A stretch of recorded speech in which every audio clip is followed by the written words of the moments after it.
What is up, everybody? Will the Outlaw here, back with another Transformers review, and today I'm going to be looking at the much anticipated Transformers Dark of the Moon Shockwave.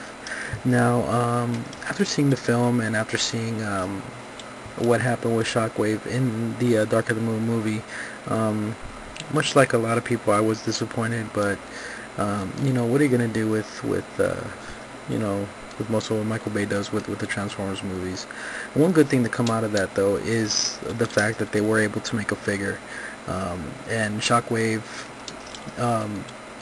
has always been one of my favorite characters in the Transformers universe, and along with the movie, I was very happy to see him in live action in the short time that we did see him in the movie, and I am even more happy to get another version of him in the Bayformer realistic style, and I gotta say it turned out extremely well.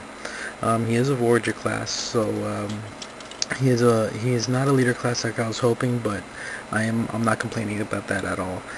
He does transform not into a laser gun as he did in G1, but as a Cybertronian style tank with double treads and the wheels up front here. Unlike some other Cybertronian modes, this mode does look like a tank. It looks like a heavy-duty off-road destroyer type tank. In fact, it is referred to on the packaging as a ground assault mode. He does have very, very nice detailing all around, all the mold detailing, not much in terms of paint, but the little paint that he does have, it's actually very, very well done. Some of the treads are painted in the back here, the front, along with some accented highlights in the wheels and on the side here. Other than that, it's pretty standard. He does have the MechTech ports, one on his gun and one on his other arm, or the part where will become his other arm.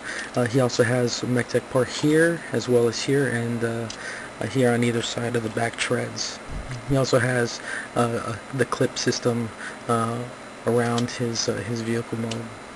His MechTech weapon does attach is this cannon right here. Now, if you do have the hose attached, it kind of does hinder the action feature of the MechTech weapon. But if you remove the hose, which you can do easily, it's just a rubberized type of plastic. But if you do remove it, then you can go ahead and utilize the action feature, which is switches from a single barrel cannon to a triple barrel cannon, and of course, since this is Voyager, it can lock, so that's always nice. I don't know if I like it as that way. I always keep it displayed like this because I kind of like the look of the single barreled, but you can have it any way you wish. You can either have it like this or like that. So with that said, let's go ahead and get this guy transformed and take a look at the robot mode. Here is Shockwave in his robot mode, and I have to say, the CGI model, when I first saw it, I was extremely impressed by how good of a job it did in updating the original G1 Shockwave to the modern era with making it look alien and everything, and I gotta say, it translates extremely well to physical plastic form. The coloring is just G1 straight up. The packaging, however, shows him as a kind of a blue color, but the figure itself is more of a purple.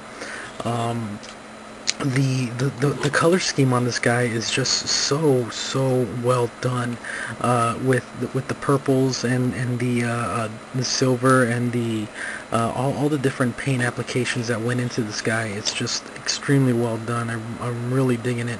And not only that, but his transformation allows for some really good articulation. He does have some ratcheted joints in his knees and his legs.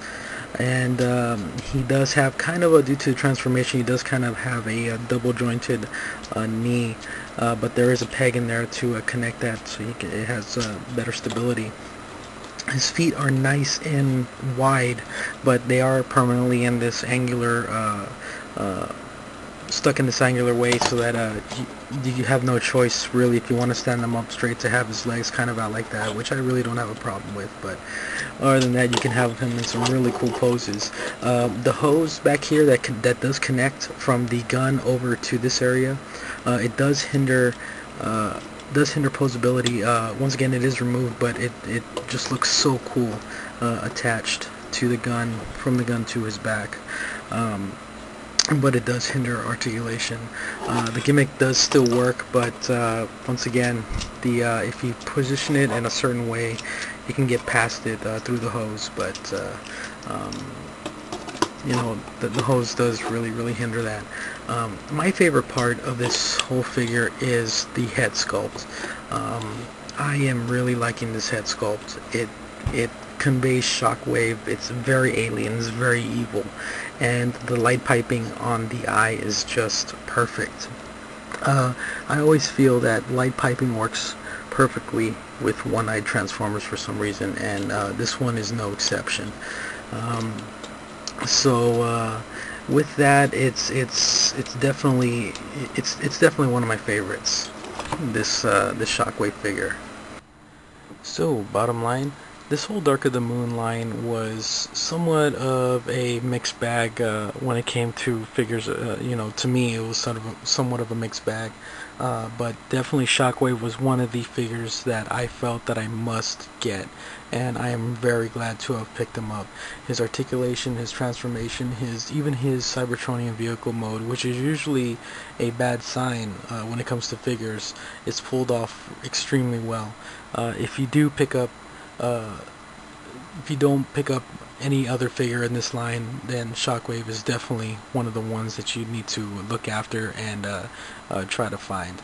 So there you guys go. Hope you all enjoyed, and take it easy.